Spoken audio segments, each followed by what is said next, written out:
Dependendo do paciente, isso pode inclusive entrar na via respiratória, tá? Então, o ambiente é algo que quando vocês estiverem lá no internato de vocês, vocês vão conseguir reconhecer, porque o ambiente é um fator importante. O carpete, ele também acumula poeira, ele também acumula ácaro, e é algo que a gente precisa identificar na vida do paciente, como que é o ambiente dele. Vocês vão ver na anamnese que a gente precisa detalhar o tipo de casa, a gente precisa detalhar se usa ventilador, se mora na zona rural, se mora na zona urbana, se tem poluição. Por quê? É isso daí onde a gente está, os nossos patógenos, tá? Vamos pro próximo. Tá dando para entender? Então, a partir desse momento que a gente tem um patógeno, que ele entrou dentro do nosso corpo, a gente precisa saber se ele está dentro da célula ou se ele está fora da célula. Porque quando a gente vai dar um zoom desses receptores, quando a gente vai dar um zoom disso tudo, a gente vai, na verdade, conseguir ou não internalizar. Se vocês conseguirem ver, vou começar aqui, por exemplo, pelos vermes, que é o que a gente tem de muito mais comum, todo mundo já teve noção, mesmo diante da escola. Quando a gente tem os vermes, ele primeiro é um bichinho muito grande, eu preciso atacar, tem vermes, vocês vão ver na pediatria que a criança vai uma lombriga toda. Então é muito grande para o sistema imunológico agir contra eles. Vamos lá? Gente, eu vou pedir, na verdade, os meninos estão entrando agora, e aí a gente vai dar uma continuidade, depois vocês me procurem no intervalo, que aí eu consigo fazer uma explicação melhor do que vocês perderam, tá bom? O que a gente estava falando até agora é que a gente precisa matar os nossos antígenos. Os nossos antígenos, eles estão em vários locais, eles podem estar dentro das células, fora da célula. E para que ele consiga entrar dentro da nossa célula, a gente precisa ter um reconhecimento diante disso, tá? E aí, como que a gente vai fazer esse reconhecimento? Esse reconhecimento dos antígenos externos, a gente vai precisar da superfície das mucosas para a gente conseguir identificar. E a gente tem também que identificar se as bactérias, fungos, protozoários, eles estão dentro da nossa célula ou se eles estão no espaço extracelular, porque isso vai dar diferença de quem vai reconhecer ele, tá bom? Então, aqui a gente vai ver novamente as células apresentadoras de antígenos, tá? Quem são as células apresentadoras de antígenos? São elas que vão fazer aquele primeiro reconhecimento. A gente tem os linfócitos B, a gente tem as células dendríticas, a gente tem os macrófagos e tem as células que são células teciduais que também têm esses receptores, tá? E o que a gente precisa detalhar, que é o ouro da nossa chave, da nossa aula de hoje, são esses pontinhos verdes que estão aqui, tá? Então, o grande lance da imunologia é a gente conseguir fazer um detalhamento de receptores e de mecanismo celular, que é isso que atualmente é o que a gente tem de mais moderno na medicina, é entender a célula e conseguir fazer um tratamento individualizado a partir de que minha célula é diferente da célula, por exemplo, da Débora, tá? A grosso modo, a gente consegue até identificar isso, porque, por exemplo, a gente tem diferença de altura, tem diferença de cabelo, mas internamente a gente consegue fazer esse detalhamento maior, tá?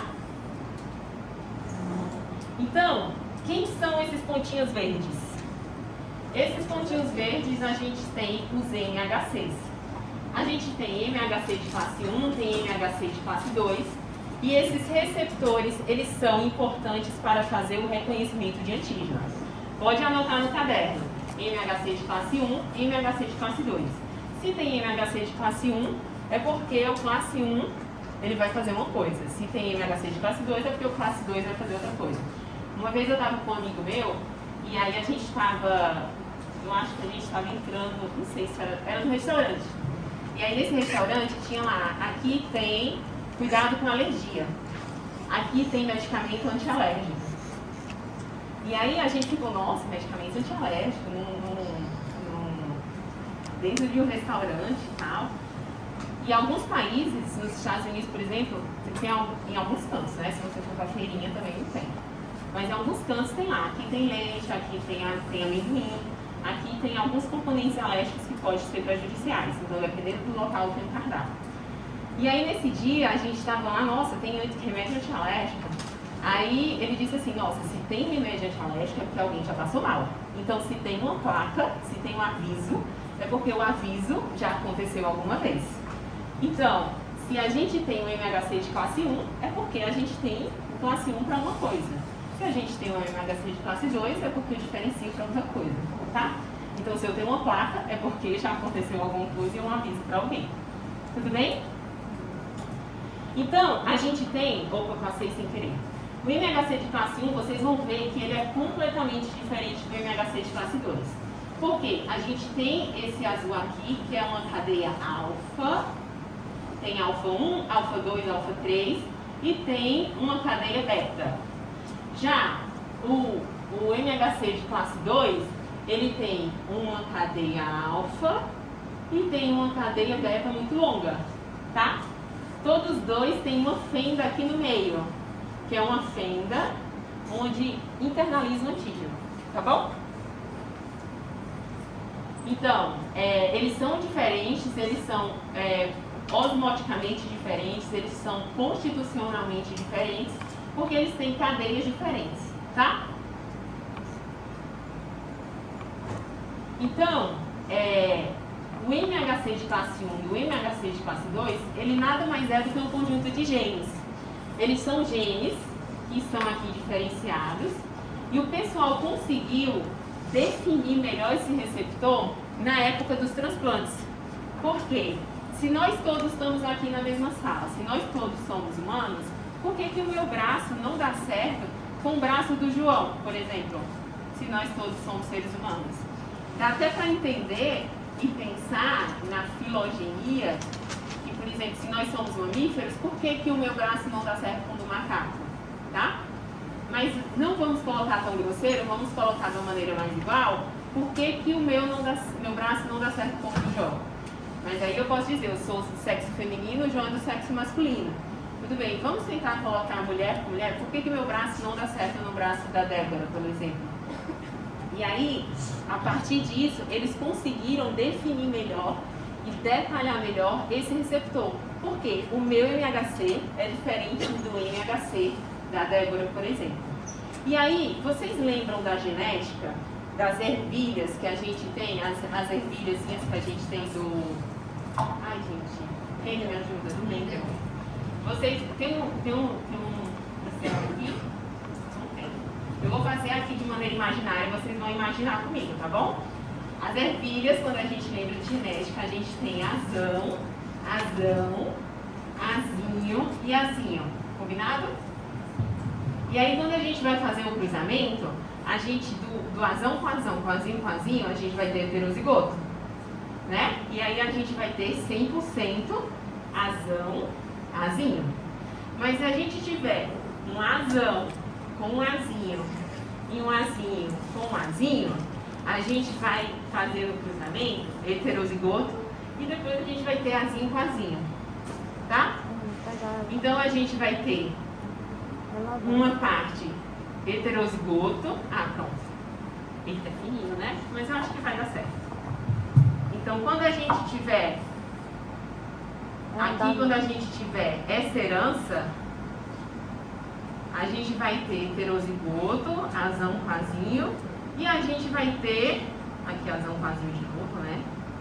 E a gente vai ter azinho, azinho. Concordam? Tá.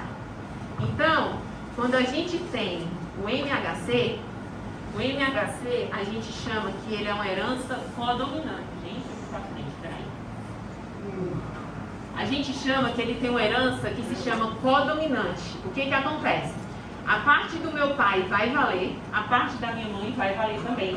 E eu vou ser uma pessoa que vou ter a parte da mãe e do pai, tá? Eu vou ter a codominância, eu vou ter os genes todos atuantes. Enquanto que eu tenho aqui uma herança recessiva ou uma herança autossômica, no MHC eu vou ter os dois. E por que que isso é bom? Porque, na verdade, eu tenho mais variabilidade. Eu tenho um MHC que pode reconhecer muito mais coisa. Então, o MHC, vocês estão vendo ele hoje, a gente está detalhando ele hoje, mas ele vai estar presente nas outras aulas, principalmente na parte de transplantes, tá? Porque os transplantes, a gente vai fazer um estudo genético para saber quem é o meu MHC e a gente vai conseguir saber quem é o outro MHC, tá? E aí, a gente tem hoje, é muito difícil porque são muitos genes, e a gente tem hoje, na verdade, um detalhamento desse MHC. O MHC, ele também recebe outro nome, que se chama HLA, é a mesma coisa. Só que eles conseguiram identificar o MHC, que é o complexo maior de histocompatibilidade, em ratinhos. Então chamou-se inicialmente MHC. A partir do momento que eles começaram a fazer testes nos humanos e viram que os humanos também têm MHC, aí chamaram de HLA, que é antígeno humano leucocitário, é a mesma coisa. Então, quando vocês verem HLA, B27, HLA, D2R, é a mesma coisa do MHC, apenas eu consegui detalhar, tá bom? E aí, por que é importante esse detalhamento? Porque eles conseguiram ver que ao mesmo tempo que se repete, ao mesmo tempo que eu tenho uma codominância, ele pode se repetir em algumas pessoas. Pode se repetir em mim, pode se repetir em você, pode se repetir na Rude. E aí, no que ele se repete, eu consigo, às vezes, ser marcador de doença. Então, doença celíaca tem um marcador de HLA. Doença... doença celíaca, doença de Crohn também tem. Alguns tipos de câncer, tá? A gente consegue fazer esse detalhamento. Câncer de mama, por exemplo, existe um bom prognóstico se eu tiver um tipo de HLA, existe um mau prognóstico se eu tiver outro tipo de HLA. Então, por que o HLA, que o MHC é importante? Porque é ele que recebe nosso antígeno, tá? É ele que faz essa apresentação inicial. Então, esse receptor, que voltando para vocês entenderem, quando a gente tem um antígeno, que o antígeno entra dentro da célula, a célula precisa processar aquele antígeno, aí eu tenho aqui o receptor, tá? Esse receptor antigênico é o que vai fazer com que eu consiga reconhecer e desencadear toda a cascata. Por isso que ele é importante, se ele não funcionar, a gente vai ter doença em cima disso, tá? E aí, a gente vê que esse receptor, quando a gente detalha um pouco mais, ele se encaixa super bem na minha própria célula e ele se encaixa super bem no patógeno. Então, quando a gente vai fazer aqui... vou voltar lá para o primeiro slide, tá? Quando a gente vai fazer aqui, o primeiro, isso aqui dá certo. Então, quando eu tenho um antígeno, que o antígeno ele é internalizado na célula apresentadora de antígeno, ele é metabolizado aqui dentro, ele vai ser processado e mostrado nesse receptor. O receptor do MHC, ele precisa se encaixar tanto no antígeno como na célula T. Então tem que ter um encaixe perfeito, tá? Então esse encaixe perfeito aqui é exatamente...